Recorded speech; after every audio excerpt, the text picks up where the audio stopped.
My brother and I were born in Oklahoma, and my father was very abusive to my mother. The first memories I have of him abusing her, and the one time she attempted to protect us, she kidnapped us and brought us to Texas. During that time, my father found out where we were, and he came and got us and moved us in with his parents in the Houston area, off a telephone road. From my earliest memory, my uncle sexually abused me. My father was heavy into drugs, and I just remember the craziness of his lifestyle, how that was, and the things that my brother and I saw that we should not have seen. Him and his friends doing drugs, the women that he would bring home, and stuff like that. A couple of times he would pack us up in the middle of the night and take us, we would be on the run because he had warrants for his arrest and he was running from whatnot. When I was about 5, I had this accident where I got this scar, and I don't really remember the details of that, but I remember being pulled out from underneath the truck and him and my uncle arguing about somebody taking me to the hospital because neither one of them wanted to go to jail. They were afraid they would be arrested. And what I remember, this is so funny because I was so ticked that there was blood all over my pink coat because I didn't have it. That was like the girly thing I had. I had to wear my brother's clothes. I mean, they would like shave my head so they didn't have to deal with my hair, and I had to wear his clothes, and I just didn't get to be a little girl. And so I had this pink coat that my mother's mother had given me, and there was blood all over it, and it was ruined, and I was so mad about that. But anyway, that's just the kind of lifestyle it was. And then I was about 10 when my father, he had begun sexually abusing me, but it was just kind of a little bit here and there. And I was about 10 whenever he really got bad in his behavior. And on my 11th birthday, that's when the rapes began. And it was just a very lonely way to live, and very angry because I knew what was happening was wrong. I didn't know what was right, but I knew what was happening was wrong. So about a year after the attacks began, I say attacks like it's any better. Rape is rape, and it's horrible every single time. So in the 6th grade, I went to the school counselor and I just laid it all out there. And Child Protective Services came to the school and did an interview, and they sent me home. They needed to get some police backup. My father had already had 2 felony convictions. He was just all around bad character. And so I went home, I walked home, and I locked myself in the bathroom like they directed. And a couple hours later, Child Protective Services and the police showed up and took me from the home and put me in foster care. And then eventually moved in with my mother in the summer after the school year let out. And the relationship was awful. She was really angry, and she really treated me as if I had orchestrated this scheme so that I could move in with her, because I had always wanted to move in with her, and she always really treated me like she was annoyed. I was just like an annoyance. And I say that in a delicate way because she's not the same person now that she was then, and I want to honor that. It's important for her and for me. So I would find people to spend time with, and it was the wrong crowd at 2 o'clock in the morning. And so I got in with a lot of the kids in the neighborhood that were not supervised, and we moved so many times. I never had a solid friend. I met a boy and I got pregnant, and I was 14 years old. And so when I got pregnant with Emma's my oldest daughter, I just felt like there was something new, and I just focused on that. There was something new and different, and it reminded me of the time that I was at camp. It reminded me that there was something other in the world than all of the things that I had known. And so my heart just decided that Emma was new, that my baby was new, and I was going to keep her, and I was going to protect her, and I was going to be her mother. And it is a bit ridiculous. I was 14 years old.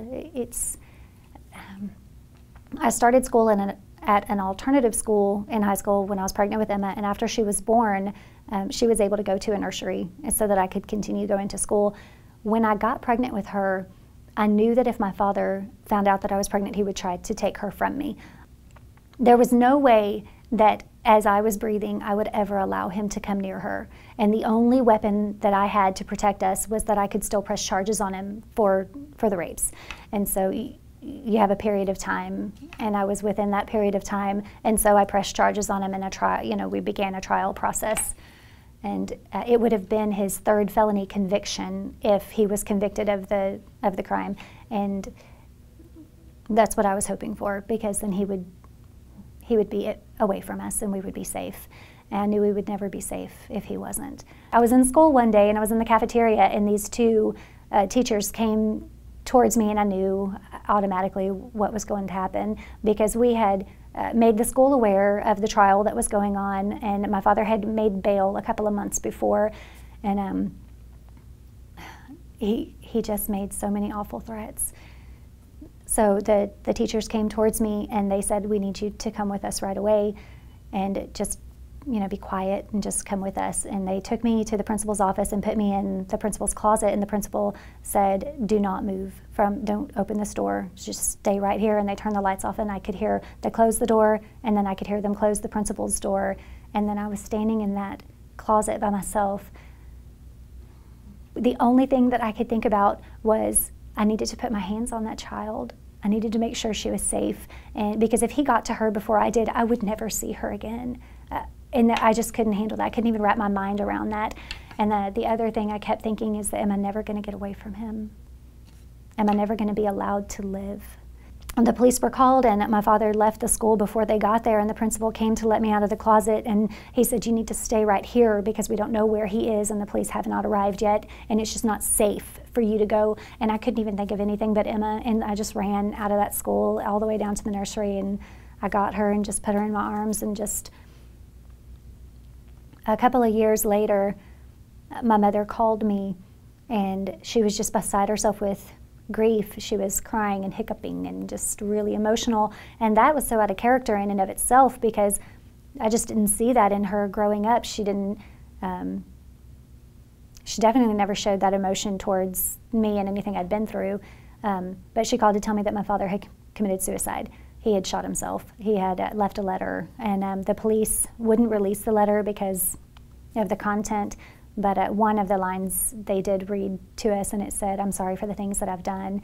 And this huge weight dropped off my shoulders, and I just felt like maybe I could breathe a little bit easier. And my mother was just beside herself with grief, and I couldn't connect those two things. I was safe, she was crying. What was the problem? It didn't make sense. I decided to go see this counselor at the local church in my community. I really just kind of dove headfirst into seeking God. I was in Sunday school and I was watching this woman, and she was praying about God, and she was calling him her father. And the word father, you know, that was evil to me, because my father was evil. He was an awful man. And when he abused me, he would say, "I do this because I love you. This is my right. You belong to me, and I can do whatever I want." You know, and he was my father, and I just couldn't connect the love that she had written all over her face while she was praying to her Father God in heaven. I could not connect that to, you know, the earthly father that I had, and but I wanted to know what it was. I wanted to know what that was in her. And so I found the sanctuary in the church quiet one day not long after that, and it was really my moment. You know, it was the moment that kind of changed things, and I'm so thankful for it. It was one of several, but I had to get past this thing with fathers. And so I put my head down on the sanctuary, the steps there, and I just prayed. In the Word, it says over and over, you know, "I'm always with you," and nothing happens without God knowing about it, and, you know, just all of these things. And so I knew, you know, God was there. He was there when I was raped. He was there when I was abandoned. He was there when I was hiding in a closet trying not to breathe so that nobody would find me. He was there in all of these moments. And I was really, really angry, because I was thinking, if you were there, why didn't you protect me? Why did you let these people take everything away from me? I didn't even know what I had. They took everything away. I didn't even know the extent of what they were taking. And I was really angry. And so one day, again, when I was praying, I asked him that. I just, "Where were you at?" And I'll never forget this. God, as long as I live, I hope I never forget this. He said, I was surrounding your love. He said, that's where I was. He let man have free choice. That's his greatest gift to us. We have free choice. But he didn't allow those men or the women to take everything from me. You know, I thought they had taken everything, but he protected my ability to love. It's the only thing that really matters. And for that, I'm forever grateful. It's beyond me. So, my name is Tamara, and I have a voice.